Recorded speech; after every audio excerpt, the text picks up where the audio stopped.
We're nearing the halfway point of the 2026 season for SailGP. The question is, as we arrive in the Big Apple, New York City, who will reign supreme on the Hudson?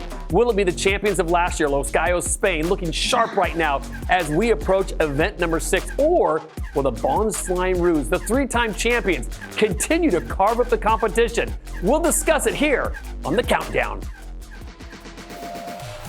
Welcome to Bermuda, where for the 4th time in league history, the Great Sound will be the arena for sailing's elite. Now it's time for the 12 national teams to rise to the occasion.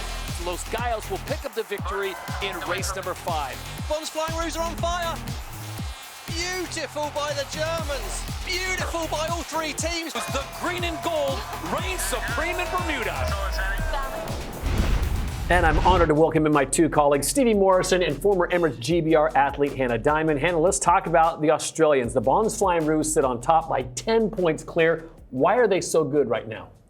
I think there's a couple of reasons that they're really good. They have been dominant since day one in SailGP, really. But that combination, the core 4 sailors they've got from Tash Bryant, Tom Slingsby, Ian Jensen and Jason Waterhouse, the talent and the experience combined is so powerful.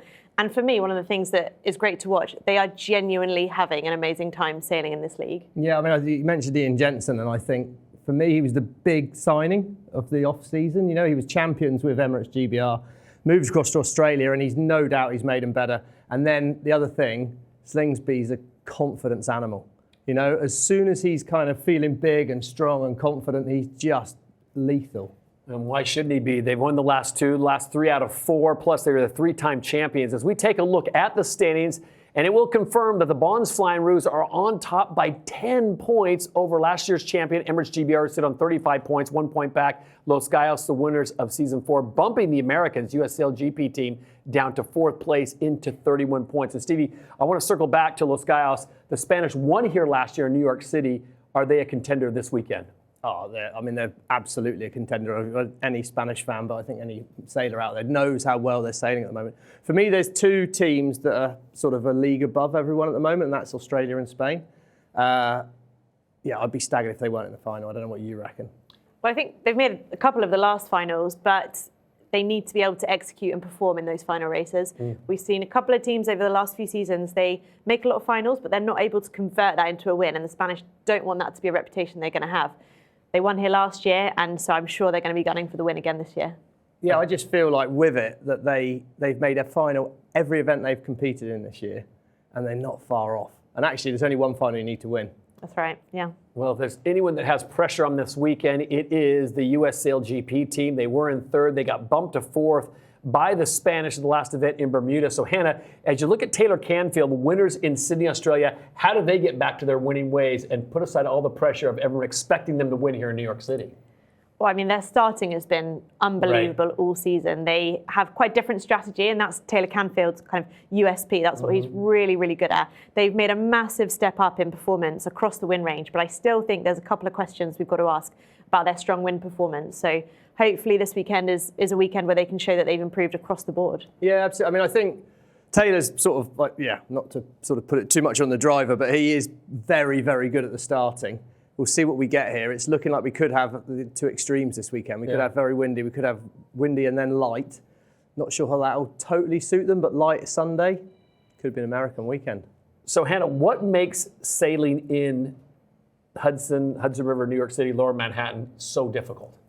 Well, you are surrounded by land and Skyscraper, not just land, high buildings, huge density of buildings around as well. And especially for the first day of racing, there is a forecast for northerly winds from coming off the city. Right. So you don't have a lot of time to anticipate what conditions are coming down along the course.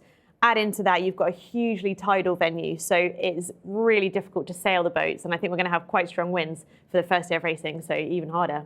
And Todd, I think if anyone at home has ever played Super Mario Kart, so the algorithm's deciding if you're going to get a banana in front of you or whatever. Now it's Mother Nature making those decisions for us this weekend. It's going to be changing so quickly. You get a big gust of wind, you're flying past the fleet at twice the speed. Banana skin, you stop in the water, you're dead. So I mean, it's just action-packed. When it's coming out the skyscrapers, it's going to be how well you react rather than what you predict.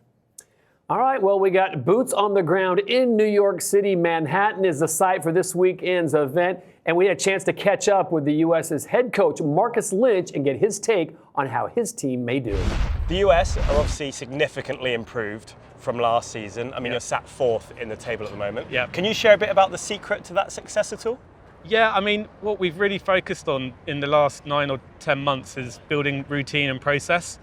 So we're really deliberate on our conversations that we have between events and making sure that we're digging into the data, finding out the difference between what it takes to win and where our current position is in all the different conditions, really. Sure. And then our goal is to shrink that gap so we get closer to being on the podium. And you've mentioned data and obviously conditions as well. Yeah. New York specifically seems to be Yeah. a very tricky venue. Could you just expand a bit on what makes it so difficult and what those data points you're focusing on are? Yeah, so from a New York racetrack perspective, it's really quite complicated. We've got a couple of knots, a couple of kilometres per hour of current on the course. Yep. On Saturday, we're probably going to see a shift in direction as well as strength. And then the racetrack is right up underneath Manhattan with a forecast of the breeze coming out of the city. So we didn't see this direction before. So Wow. we've been trying to sort of pre-plan as to what we might expect. Yeah, no, we're excited to get the home team racing in our hometown. And when you mention things like wind variance, for example, I mean, in 2025, there was a variance of 30 kilometres an hour in just one race alone. Yeah. How do you prepare for that as a team, particularly things like configuration or looking at your different data points and before you go out on the water? Yeah, so, I mean, yesterday we sort of looked back at some of the conditions from Bermuda. Okay. Because we thought the forecast for Saturday would be similar to Saturday in Bermuda. Right. We had an updated forecast, now there's going to be more wind. Okay. So we go back and look at previous races that we've sailed in the similar conditions. I think Rio was probably quite a good example of the variance in wind strength and direction. So we'll go back and look at some of our learnings from that event as well. And then you mentioned as well the racecourse being right on the edge of Manhattan. Yeah. Lots of big buildings here in New York, which is quite a unique thing for a sailing venue. Correct. What impact does that have on your preparation as well? Well, we've got the forecast has the wind coming directly over Manhattan on Saturday. Okay. So the wind will try and find its sort of path of least resistance around those buildings, but because they're so high, it'll probably come over the top and bounce down the course. So we'll be looking to make sure that from the boat side of things, the athletes have got their eyes out and trying to see where the pressure is, which will probably be different on each lap. Okay. And then from a booth perspective, we start to look at how much wind is on each of the marks, and if we can see a pattern on one side of the course or the other, or we're just giving them the information that it's pretty random. Well, thank you so much for your time. Yeah, Best thank of you. luck this weekend. Cheers. Okay, so we will see how the U.S. SailGP team does. They're currently sitting in 4th place on the overall. Right now, we sit it down on the water on the Hudson River. Our 4th member of our broadcast team, Olympic silver medalist Lisa Darman. And Lisa, tell us what it's like there right now and what should we expect this weekend? And we're hearing rumors of split fleet racing. Well, it's beautiful down here on the Hudson River at the moment. It's sun shining, fantastic wind. And I tell you what, this weekend it's going to be 2 different stories. On Saturday, we have full top end conditions, super windy and marginal. It's 18-metre wings, high-speed foils, full throttle out there. Sunday, it's going to be a lot lighter, so teams will really have to adjust to the configuration and also the different sailing style on Sunday. She said we probably will have to go to split fleets because the tightness of this race course between Governor's Island and Lady Liberty and the high breeze expected. So that's going to be another aspect that athletes will have to adapt to. And then Sunday, likely if they do go split fleets, we are expecting they'll probably stay split with the top 2 advancing from both pools for a 4-boat final. So we could see something we've never seen in SailGP before. And Lisa, it's a super tight race course out there. Obviously, being split fleet, there might be a little bit more space. But what do you think is going to be the biggest priority this weekend? I think where the racecourse is positioned and where the wind will be coming from, we're expecting it not only be really top and windy, but really gusty. So the wind direction and speed will be changing dramatically. So even though there's more space on the racetrack, it's not necessarily going to be about the other boats, but linking those big gusts of pressure together. The other thing that we're expecting on Saturday is wind against tide. So it could get quite choppy as well. So there'll be a big element of boat handling as well. Lisa, lack of practice at this event. What's the word on the street from the teams? Are they sort of nervous, apprehensive ahead of first race day? Well, I was doing an interview with Tom Slingsby this morning, and he was saying that he was pretty nervous about how things were going to play out. Carnage was definitely on the cards. And, you know, if Tom Slingsby, with all that experience, is thinking that some of the other drivers are probably a little worried about what's in store for Saturday. All right, thank you very much for the intel, Lisa. Get some sleep. You've got a busy 2 days ahead of you. Enjoy New York City. That's Lisa Darmanin on the scene there in Manhattan. All right, guys, it comes to the point of the show where we talk about predictions. Hannah, we'll start with you. Who do you like and why this weekend? I do really like the look of the Spanish. I think they've been a little bit under the radar in that they haven't won an event yet, but they've been really consistent across a range of conditions. And I just think their teamwork, the way they work together, if you listen to the comms on board, you see how they sail the boat. It's really nice to see how they have that flow between them.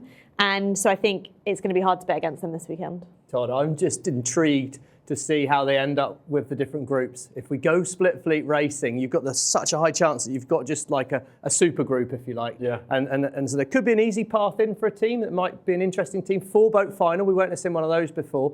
And who do I like the look of? Hard to look past the Bonds Flying Rouge, but I think it's pressure on North Star Canada, it's pressure on Rockwell Denmark. We're halfway through the season now.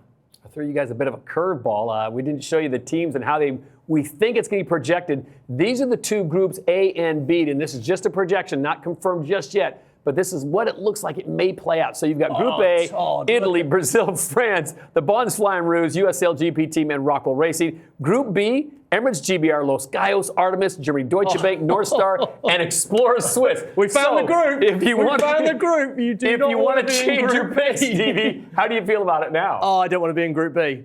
Group B looks tasty. Whoever comes out of that's going to be fighting. I mean, it doesn't change anything for me. Slingsby's going to be really hard to beat, and right there, he's been given a pretty nice ticket, although I'm sure some of those teams might try and challenge that a bit. Yeah, I think quite often you can see, though, if you're kind of sharper and you're going to have to be sharp if you want to get out of Group B. So if you have your hard rounds beforehand, you're going to be ready firing for the final. So it doesn't change any of my predictions, I think. All right, Emirates GBR and the USA might also be in the mix. I'm just saying. So for Stevie Morris and Hannah Diamond, I'm Todd Harris. Enjoy the racing in New York City. The city's so nice, they named it twice. The Mubadala New York City Sail Grand Prix. We'll see you after the racing.